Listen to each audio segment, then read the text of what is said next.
दोस्तों सादर नमस्कार प्रणाम जय श्री राम। आज इस लाइव के माध्यम से हम कुछ विशेष बिंदुओं पर चर्चा करेंगे जिसमें मुगल शासनकाल, फिर हिंदू राजाओं में जंग, पराधीन रखकर शासन प्रणाली, अंग्रेजों का शासनकाल, स्वतंत्रता के बाद भारत में कांग्रेस का राज और कांग्रेस के राज के बाद भारतीय जनता पार्टी का राज और वर्तमान में आरएसएस का सपना कि भारत को विश्व गुरु कैसे बनाएं। इन सभी पर क्रमबद्ध तरीके से चर्चा होगी। दोस्तों, मुगल शासन काल में जहाँ पर हिंदुओं का वर्चस्व भी था, हिंदू राजा हुआ करते थे, तब एक दूसरे हिंदू राजा अपने वर्चस्व की लड़ाई लड़ा करते थे। अपनी सरहद के लिए, सीमाओं के लिए विस्तार देने के लिए युद्ध किया करते थे। यही कारण है कि हमेशा से भारत ने सभ्यता को नहीं, युद्धों को झेला है।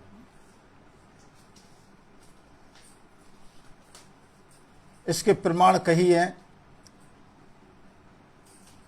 जिनमें हिंदू राजाओं ने महाभारत काल से ही यह परंपरा दिखाई दे रही है। हस्तिनापुर इंद्रप्रस्थ के बीच में युद्ध, गुप्त काल 4वीं-5वीं शताब्दी में गुप्त साम्राज्य ने कई छोटे छोटे हिंदू राजाओं को युद्ध कर अपने अधीन किया। दक्षिण भारत में चोल, पल्लव, पांड्य और चालुक्य राजाओं के बीच लगातार युद्ध होते रहे। राजपूत काल 7वीं शताब्दी से 12वीं शताब्दी तक राजस्थान और उत्तर भारत में राजपूत राजाओं चौहान, परमार, सोलंकी, प्रतिहार, चालुक्य के बीच लगातार संघर्ष चलते रहे। उदाहरण पृथ्वीराज चौहान और चंदेलों, सोलंकी और चालुक्य, गुर्जर, प्रतिहार और पाल साम्राज्य। कुल मिलाकर हिंदू शासकों में साम्राज्य विस्तार और प्रतिष्ठा के लिए आपसी युद्ध आम बात थी। अब आ जाओ मुस्लिम और हिंदू शासकों के बीच युद्ध। 8वीं शताब्दी में मुस्लिम आक्रमण हुए और फिर मध्यकाल में बड़े युद्ध हिंदू और मुस्लिम शासकों के बीच हुए। सिंध पर अरब आक्रमण 712 ईस्वी में मोहम्मद बिन कासिम ने सिंध के राजा दाहिर को हराया। यह पहला बड़ा हिंदू मुस्लिम संघर्ष था।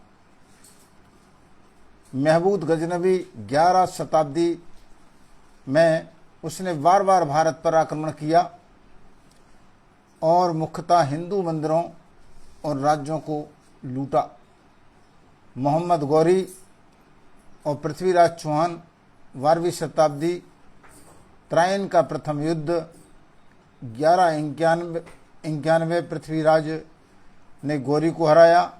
त्रायन का द्वितीय युद्ध 1192, गौरी ने विजय पाई और दिल्ली सल्तनत की नींव रखी। बात बहुत विस्तार से हो सकती है, लेकिन अधिक समय लेते हुए यहाँ पर संक्षिप्त में मैंने आपको जानकारी दी।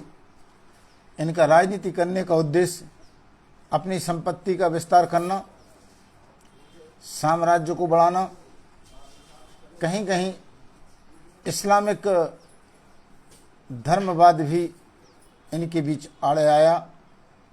जबरिया तरीके से हिंदू धर्म के लोगों को इस्लाम से जोड़ना और नहीं जुड़ने पर कत्ल कर देना, ये भी इस युद्ध में इस प्रकार की बात को भी देखा गया है। अब हम चलते हैं अंग्रेजों के शासनकाल की तरफ। अंग्रेजों के शासनकाल में सिर्फ एक ही व्यवस्था थी कि आप अंग्रेजों के अधीन भारत में जितने भी राजा हैं वो सारे के सारे उनके नियम कानूनों को मानते हुए उनके अधीन चलें तो कोई बुराई नहीं थी। अंग्रेजों का शासनकाल करीब भारत में 200 वर्ष रहा और फिरंगों ने अपनी ताकत के लिए भारत के अधिकांश हिस्से में अपनी सल्तनत, अपनी व्यवस्था, अपनी शासन प्रणाली को जमा लिया था। इसके बाद में स्वतंत्रता आई, भारत पाकिस्तान का बंटवारा हुआ, 2 खंड में भारत की व्यवस्था बट गई, एक तरफ पाकिस्तान, दूसरी तरफ हिंदुस्तान। पाकिस्तान का टुकड़ा जैसे ही हुआ वो इस्लामिक राष्ट्र बन गया और भारत ने अपने आप के लिए प्रजातांत्रिक राष्ट्र बनाकर यहाँ के नियम कानून को चलाया, सभी धर्मों के लिए स्थान दिया। स्वतंत्रता के बाद शासन प्रणाली जब कांग्रेस के हाथ में आई तो कांग्रेस ने कोई विकास नहीं किया,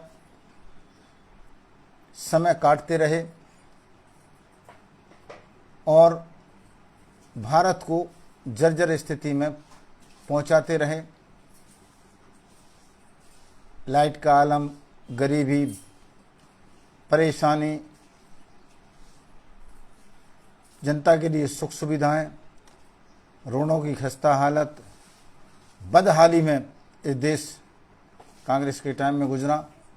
बाद में जब भारतीय जनता पार्टी आई तो यहाँ भी ये देखा गया कि कांग्रेस और भाजपा अन्य पार्टियों के बीच में खींचातानी की राजनीति होती रही, एक दूसरे के ऊपर आरोप प्रत्यारोप लगते गए। वर्तमान में जब पूरे भारत में भारतीय जनता पार्टी का राज है तो ऐसे में कई संगठन उनके समर्थन जो करते हैं, जैसे आरएसएस है, विश्व हिंदू परिषद है, बजरंग दल है, आदि आदि, विद्यार्थी परिषद है, ये सारे आरएसएस की तर्ज पर भारत को विश्व गुरु बनाने की तरफ कार्य कर रहे हैं। विश्व गुरु एक तरफा विचार है, क्योंकि कोई भी व्यक्ति भले संकीर्णता का परिचय ना दे,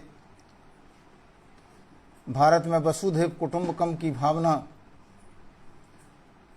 से कार्य करने वाले महात्मा, वसुधैव कुटुंबकम की भावना का संदेश पूरी दुनिया में देने वाली संस्कृति, एक तरफ हम अपनी संस्कृति की बात अन्य मजहब, अन्य देशों में कर रहे हैं, अपनी विचारधारा से प्रभावित कर रहे हैं, लेकिन क्या वह देश के लोग अपनी संस्कृति, अपनी पाश्चात्य व्यवस्था को छोड़कर भारतीय कल्चर को अपनाने की बात करते हैं?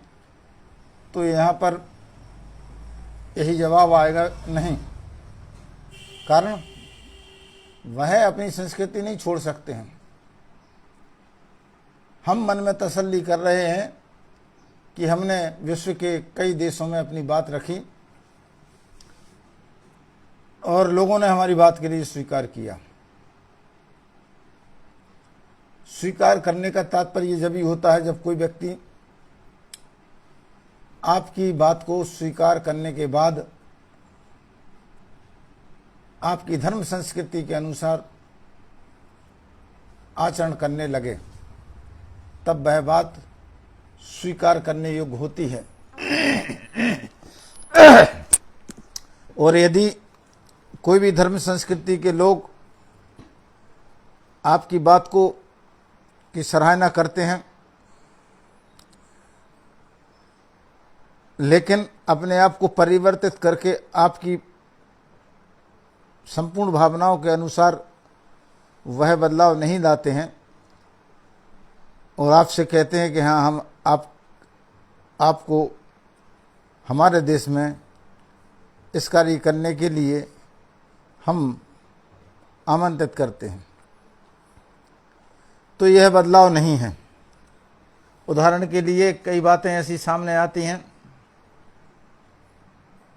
जब भारत ने 21 जून को योग दिवस मनाया, तब विश्व के कई देशों में इसका स्वागत किया गया, लेकिन जितने बढ़ चढ़ के भारत ने योग दिवस के लिए मनाया, बाकी के देशों ने इतने बढ़ चढ़ कर नहीं मनाया। तो एक समझौता टाइप का होता है। हम विश्व गुरु बनकर भी क्या करेंगे जब लोग अपने देशों की परंपरा व्यवस्थाओं के लिए त्यागने के लिए तैयार नहीं हैं। हम अपने भारत के लिए हिंदू राष्ट्र भारत नहीं बना पाए। भारत से हिस्सा टूटा, पाकिस्तान बना, इस्लामिक देश बन गया।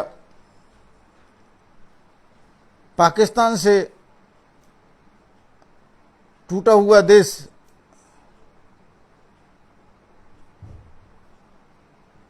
वह भी इस्लामिक देश बन गया। फिर भारत के अंदर खींचातानी, धर्म के वर्चस्व की लड़ाई आंतरिक और बाह्य दोनों चल रही हैं। फिर यदि कोई टुकड़ा टूटता है तो वो भी इस्लामिक देश बन जाएगा। हम विश्व गुरु बनाने की तरफ बात करते हैं, तो ये हमारा खुद का एक सोच, एक नज़रिया है जो हम लोगों में वसुधैव कुटुंबकम की भावना रखते हैं, विराट मानसिकता रखते हैं। लेकिन सामने वाला व्यक्ति जब आपके प्रति ऐसी भावना नहीं रख रहा है तो व्यर्थ प्रयास करने से कोई फायदा नहीं। प्रयास वहां करे जाते हैं जब बदलाव की सामने वाले व्यक्ति में, देश में परिवर्तन होकर आपके अनुकूल चलने की प्रवृत्ति जागृत हो जाए, आपके नियम अनुसार चलने लगे, तब बदलाव करने के लिए हमें पहल करना चाहिए। लेकिन यहाँ तो भारत के जितने भी टुकड़े होते जा रहे हैं वे इस्लामिक देश बनते जा रहे हैं। दूसरी बात, भारत के लिए विश्व गुरु बनाने के लिए हमें धर्म का विस्तार करना पड़ेगा, संस्कृति का विस्तार करना पड़ेगा। यही कारण है कि मुस्लिम कंट्री में जहाँ जहाँ इस्लामिक देश हैं, भारत में रहने वाला हिंदुस्तानी जब धर्म की और राजनीति की बात सामने आती है तो वह पाकिस्तान जिंदाबाद के नारे लगाने से चूकता नहीं है। कारण है कि वह एक संस्कृति व्यवस्था में चल रहा है, उसका कसूर नहीं है। उसलिए इस्लामिक माहौल अरब कंट्रियों में भी मिल रहा है, पाकिस्तान में भी मिल रहा है, और जहाँ जहाँ इस्लामिक देश हैं वहाँ वहाँ उसे मिल रहा है।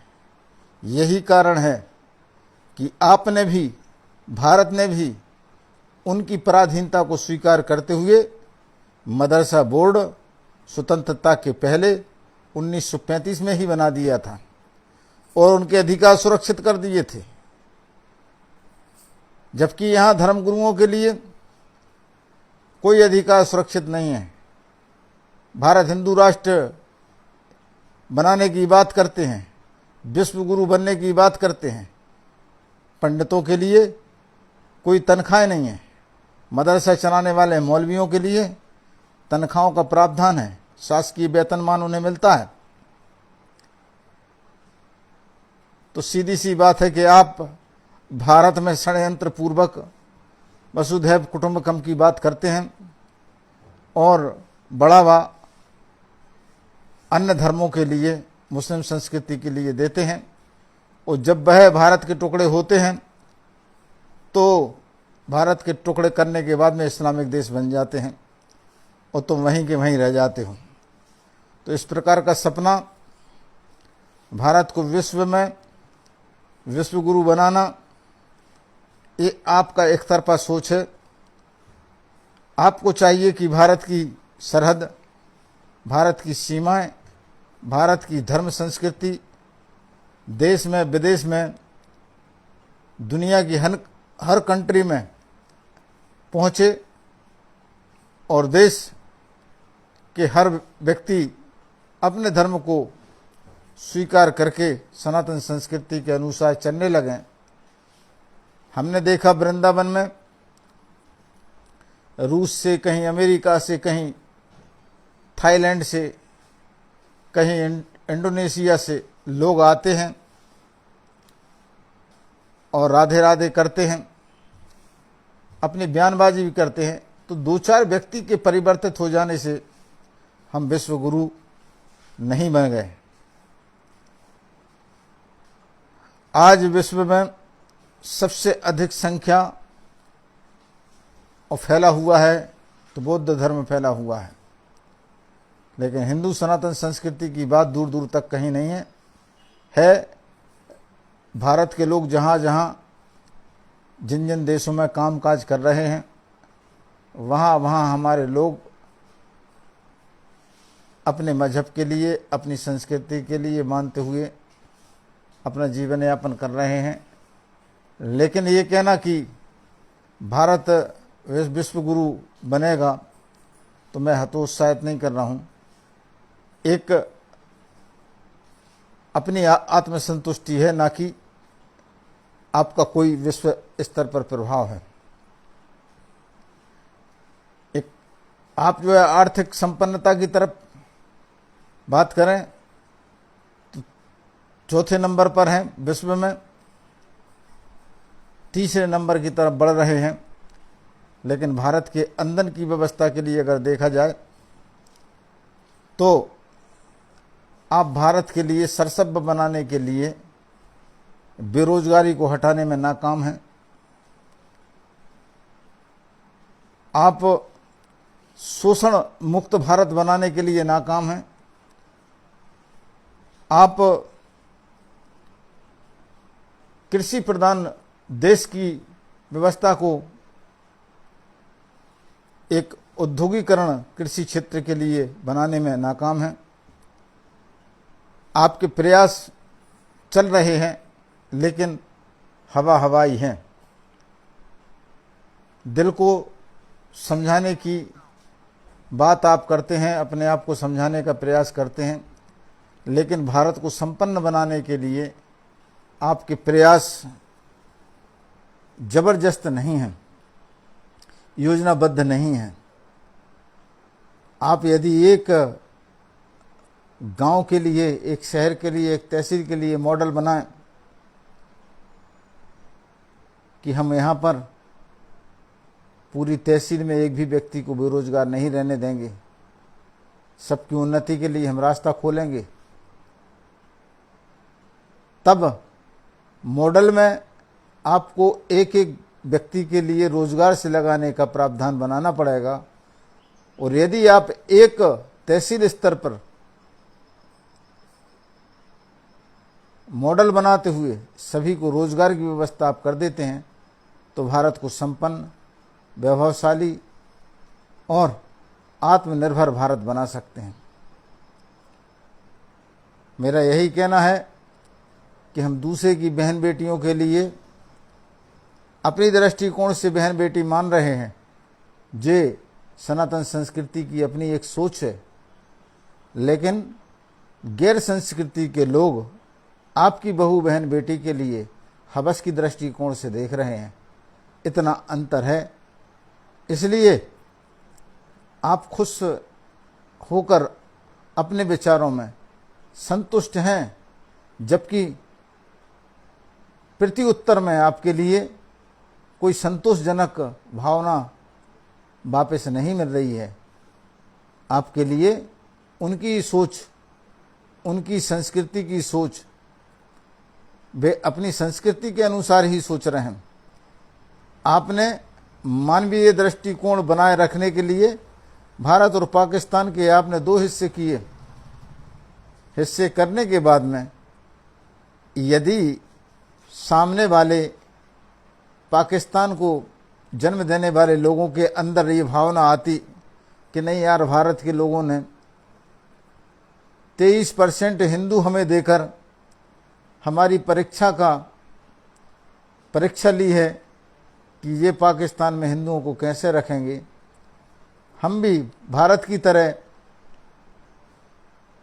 इस पाकिस्तान को प्रजातांत्रिक देश बनाएंगे। लेकिन भैया ऐसा उन्होंने क्यों नहीं किया? उन्होंने तो डायरेक्ट उसके लिए पाकिस्तान से इस्लामिक देश बना लिया। और जब उन्होंने इस्लामिक देश बना लिया था तब आप क्या कर रहे थे? क्योंकि आपके भारत में भी मुसलमान रहते हैं।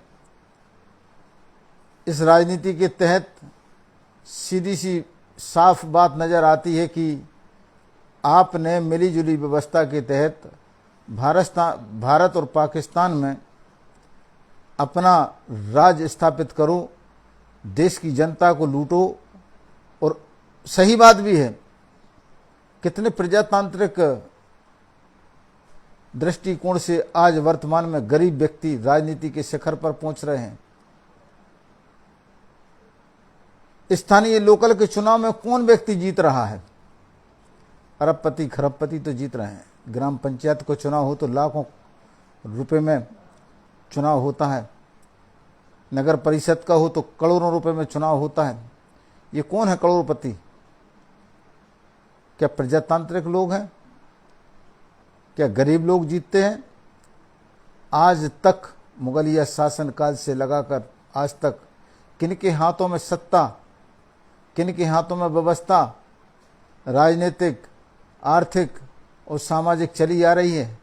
गरीब आदमी तो कल भी फटे हाल था, आज भी फटे हाल है और कल भी फटे हाल रहेगा यदि आप जैसे सपना के सौदागर लोगों को मूर्ख बनाने वाले लोग, हिंदू राष्ट्र बनाने की बात करने वाले, देश को विश्व गुरु बनाने की बात करने वाले और गुपचुप हिंदुओं की आंखों में धूल झोंकते हुए मुस्लिम मौलानाओं, मुल्लाओं और अन्य उनके मदरसा में पढ़ाने वाले लोगों के लिए, हाफिजों के लिए तनख्वाह बांटते रहेंगे और यहाँ हिंदू के लिए 1-1 रुपए के लिए तरसाते रहेंगे। इस प्रकार की दोगली नीति समाज को एक तरफ भ्रमित कर रही है और दूसरी तरफ राजनीति कर रही है और सनातन संस्कृति की बात करके, विश्वगुरु बनाने की बात करके भारत के सनातन संस्कृति के लिए हवाई लड्डू खिला रही है। लड्डू हाथ में नहीं है, एक काल्पनिक लड्डू है जिसमें काजू, किशमिश, बादाम, किराने का सामग्री सब लगा हुआ है, काल्पनिक है। वह हिंदू लोगों के मुंह में रखे जा रहे हैं, अंदर से भूखे हैं, काल्पनिक लड्डू खिलाए जा रहे हैं। दोस्तों, आज इस लाइव के माध्यम से मैंने भारत का मानचित्र खासतौर पर हिंदू समाज के लिए बताने का प्रयास किया है और मेरा मिशन केवल हिंदुओं के लिए है और इसलिए है क्योंकि जितने भी नेता, संगठन के व्यक्ति बात कर रहे हैं, इनके आपस में जुड़े हुए तार हैं। इन्होंने, मैं पहले भी कह चुका हूँ, इनके इतिहास गूगल पर सर्च करके देख लो। किसी की लड़की, किसी की बेटी, किसी की भतीजी, किसी का कोई सगा संबंधी, उन्होंने अपनी लड़कियों के लिए, अपनी बेटियों के लिए मुस्लिम समाज के उन लोगों से शादी करके और भारत में हिंदूवादी राजनीति चलते हुए हिंदुओं को मूर्ख बनाने के लिए आदि से अनंत तक राज करने की एक व्यवस्था बनाई है, जिसमें हिंदू को सिर्फ शोषित करने का इनका इरादा है। रोजगार से उन्हें कोई लेना देना नहीं है। यदि रोजगार से लेना देना होता तो आज भारत में गरीबी नहीं होती। केवल कंट्रोल के माध्यम से 1 रुपये किलो के माध्यम से अनाज देना और पेट भरो अभियान चलाना, इसके बाद में हिंदू व्यक्ति आगे अपने आप को नहीं बढ़ा पा रहा है। जो लड़कियां पढ़ लिखने के लिए आगे जा रही हैं वह शोषण का शिकार बन रही हैं, उपेक्षा का शिकार बन रही हैं। समाजवादी व्यवस्थाएं भारत पर हावी हैं और जो समाज में मंत्रिमंडल में बैठकर अपने आप को स्थापित किए हुए हैं, उससे ही प्रेरित होकर बच्चों की नौकरियां और आगे बढ़ पा रहे हैं। बाकी के समाज के लोग फुटपाथ पर हैं। दोस्तों, आज इस लाइव के माध्यम से और भी एक बात बताना चाहता हूं कि जितनी बड़ी समाजें हैं, मैं पहले ही कह चुका हूं कि भारत में गरीब के लिए प्रजातंत्र में कोई जगह नहीं है। न कोई गरीब पढ़ा लिखा आज तक किसी मुकाम पर पहुंच पाया है। चाय वाले की बात ये मोदी जी की करते हैं, मोहन यादव चाय वाले की बात करते हैं कि देखो, मैंने देश के प्रधानमंत्री नरेंद्र मोदी जी के लिए जो चाय बेचा करते थे उन्हें प्रधानमंत्री बनाया। देखो, मैंने ढाबा चलाने वाले मोहन यादव को मुख्यमंत्री बनाया। वास्तविकता में ये सब इनकी चालें हैं। वो चालें ऐसी हैं कि जो व्यक्ति मोहरा बन के कार्य करने के लिए तैयार होता है उसे वह आगे बढ़ाने की प्रयास करते हैं और उसके बदले में वो उनके दिखाए गए मार्गदर्शन में चलता है। तभी तो हम देख रहे हैं कि एक दूसरे के गुणगान गाते हुए ये राजनीति कर रहे हैं। कुल मिलाकर भारत में व्यक्ति मुसलमानों के लिए तो केवल सफ़ेद रंग और काले रंग की तरह इस्तेमाल इसलिए कर रहे हैं कि जहाँ कोई रंग के लिए डार्क करना है, लाल के लिए डार्क करना है तो काला मिला दिया, किसी रंग के लिए अगर लाइट करना है तो सफ़ेद मिला दिया। तो ये 2 रंग काला और सफ़ेद मुस्लिम हो गए, बाकी की अन्य रंगों में समाजें हो गई। तो समाज मुस्लिम समुदाय से समर्थन लेकर अपनी समाज के लिए आगे बढ़ाने का प्रयास कर रहा है। प्रजातांत्रिक व्यवस्था नहीं दिख रही है और अपनी समाज और मुस्लिम समाज के लिए ही अनादिकाल से ये लोग कार्य करते आ रहे हैं। हम सब खतरे में हैं, परेशानी में हैं। पूरा देश और शोषण की दुनिया में हमारा शोषण हो रहा है। पढ़े लिखे व्यक्तियों की जवानी पूरी ख़त्म हो गई। एक घर में BA MA पास बड़ी बड़ी डिग्री लेकर बैठे हैं, उनकी पूरी ज़िंदगी निकल गई।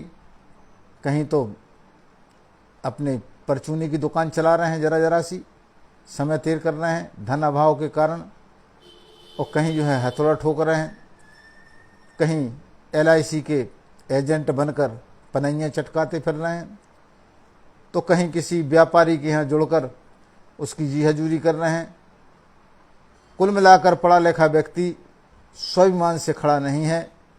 एक हाथ जोड़कर खड़ा होने वाला व्यक्ति भारत का हिंदू है और उसकी दुर्दशा बनाने में भारत के हिंदू व्यक्ति नेता जो अपनी बेटियों के लिए मुसलमानों को ब्याह कर राजनीति का तांडव नाच हमें नचा रहे हैं और खुद मलाई खा रहे हैं, ये सब कारण यही बने हुए हैं। ये सब कांग्रेस, भाजपा, अन्य पार्टी सब में इनकी साठगांठ से ही व्यवस्था चल रही है। दोस्तों, इनकी व्यवस्था से बाहर निकलने के लिए हमें आवश्यकता है कि हम इनकी चालबाजी को पहचानें, भारत को हिंदू राष्ट्र बनाने के लिए ही हम कार्य करें, क्योंकि जितने भी इसके टुकड़े होंगे इस्लामिक देश बनेंगे, और इस्लामिक देश बनाने वाले हमारे ही हिंदू हैं। उन्हें अब जो भी नाम आप देना चाहें दे दो, हम तो कह के थक गए। आपको जो नाम देना है दे लेना, लेकिन एक बात याद रखना कि जो मैं कह रहा हूँ वह सत्य है। विश्व गुरु की कल्पना करने वालों से कहो खड़े होकर कि हमें विश्व गुरु नहीं, भारत को हिंदू राष्ट्र बनाना है, और जो हिंदू होगा वही वोट डाल सकता है भारत में। उस बाकी समस्त व्यक्तियों के लिए अलग प्रबंध करो, क्योंकि मजहबी आधार पर यदि हमारी तो स्पष्ट नीति है, हम स्पष्ट नीति के तहत ही कार्य कर रहे हैं। हमारे हिंदू भारत को हम हिंदू राष्ट्र मानते हैं, और हिंदू राष्ट्र से हटकर कोई हमारी व्यवस्था नहीं है। हिंदू राष्ट्र की व्यवस्था हिंदू राष्ट्र के हिसाब से ही हम रच रहे हैं, कर रहे हैं। अगर हमें आपका संयोग मिला, लेकिन सवाल यही है कि हमें संयोग मिलेगा कहाँ से? गरीब से। गरीब भावनात्मक तरीके से हमारे साथ हो सकता है, बेरोजगार भावनात्मक तरीके से हमारे साथ हो सकता है, लेकिन धन और कुबेर बने बैठे हैं कौन? देश के बे आतंकवादी जो हमें सपना दिखा रहे हैं, जो अपनी बेटियों के लिए मुस्लिमों को दिए हुए हैं, वे हमें सपना दिखा रहे हैं। पूरा धन कुबेर उनके ही पास है, वे जैसे चलाएंगे वैसी व्यवस्था चलेगी। तो हमारे पास धन नहीं है, गरीब के पास क्या करें? आगे यदि हम लड़ने के लिए, भिड़ने के लिए, हिंदू राष्ट्र बनाने के लिए यात्राएं करते हैं, बढ़ते हैं आगे, तो ये तुम्हें मरोड़ के धर देंगे। प्रशासनिक शक्ति इनके पास है। तो कुल मिला के शोषण शोषण शोषण, हिंदू समाज का शोषण होना है, ये लिख के रख लो। ये विश्व गुरु भी बनाएंगे नाटकीय तौर पे, लेकिन भारत को बेरोजगारी मुक्त नहीं बनाएंगे, भारत को भ्रष्टाचार मुक्त नहीं बनाएंगे, भारत को स्वावलंबी नहीं बनाएंगे, भारत को सशक्त नहीं बनाएंगे, भारत की बेटी को सुरक्षित नहीं करेंगे। इस प्रकार ये भारत के लिए कुछ नहीं दे सकते हैं। मेरी नकारात्मक सोच नहीं है, मैं बहुत सकारात्मक और मानवीय दृष्टिकोण रखने वाला व्यक्ति हूँ, लेकिन मानवीय दृष्टिकोण तब रखता हूँ जब सामने वाला व्यक्ति मानवीय दृष्टिकोण रखे। हिरण और शेर की दोस्ती जैसा काम नहीं है। शेर शेर की दोस्ती होगी, हिरण हिरण की दोस्ती होगी। इस प्रकार की मानवतावादी व्यक्ति हूँ। मैंने अपनी बात के लिए इस लाइव के माध्यम से बहुत कुछ बताने का प्रयास किया, भारत का पूरा मानचित्र रख दिया आपके सामने। अब आपके लिए समझ से, अपने खुद के दिमाग से चलने की आवश्यकता है। इसी के साथ में मैं अपनी वाणी के लिए यहीं विराम देता हूँ। मैं आपका दोस्त अनिल कुमार सोनी, एडवोकेट, सुप्रीमो, भारतीय हिंदू राष्ट्र पार्टी, संचालक व संस्थापक, कुरवाई जनजागृति सेवा समिति, संस्थापक श्री तुलसी मानस मंडल कुरवाई। जय श्री राम।